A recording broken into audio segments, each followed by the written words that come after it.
It's the spring of 1942. The United States is at war. At the University of Chicago, there are two Nobel laureates, these two guys named Fermi, and the other guy was Arthur Compton. And they were really smart, and they put their heads together and they came up with this theory.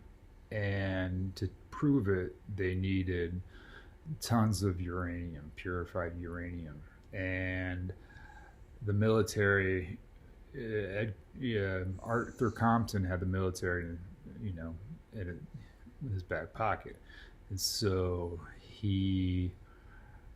Arthur Compton sent out these two assistants to approach these three largest chemical companies in the United States.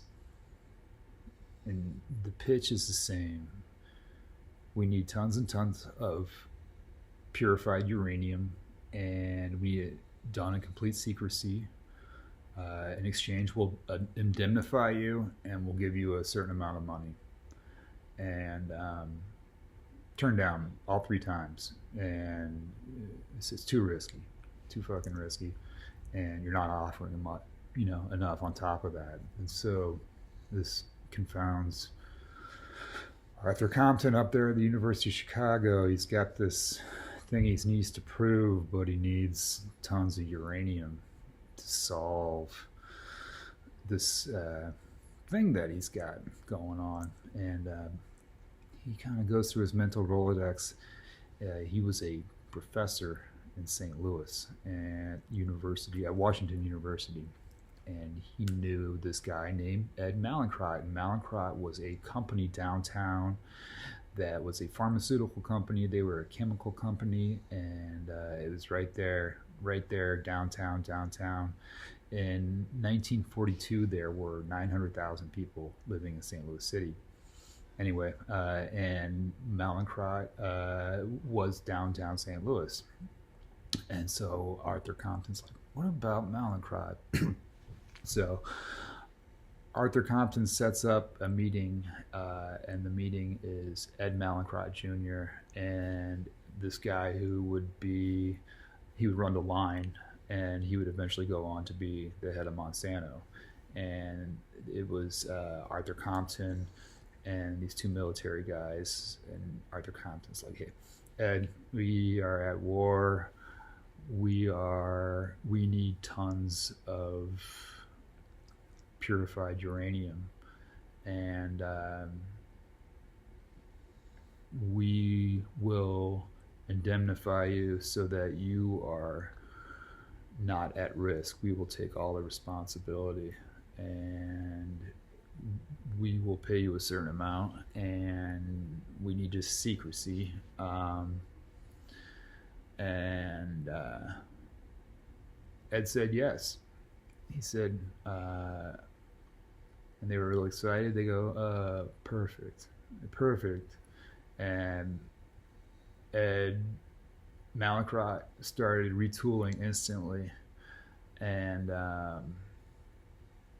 there had been this ore from the Congo that was like nothing else, and apparently, eventually, they set up a processing site right next to the mine. But until that was like way in the future, so until then, this Congo uranium ore is shipped to Staten Island, and then from Staten Island it comes to St. Louis. St. Louis receives it at the plant, and they process it, and it's all done in very much secrecy. Nobody knows anything except for a handful of executives. They know anything about what's going on, and so they're setting up to produce tons and tons of enriched uranium in downtown St. Louis. And they know it's risky. They were turned down 3 times.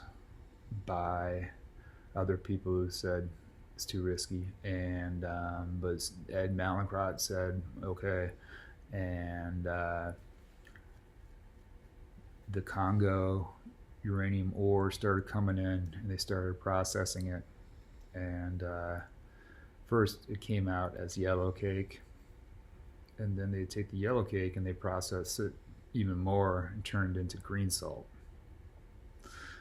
And so I don't know, it was probably summertime, and they shipped this green salt, this first batch of green salt, to Ames, Iowa. And up at Ames, Iowa, who I think was one of the places that turned down the opportunity to process uranium, they put the green salt through another process, which created metal slugs, metal uranium slugs, and then those were ultimately sent up to Fermi and Compton up at the University of Chicago.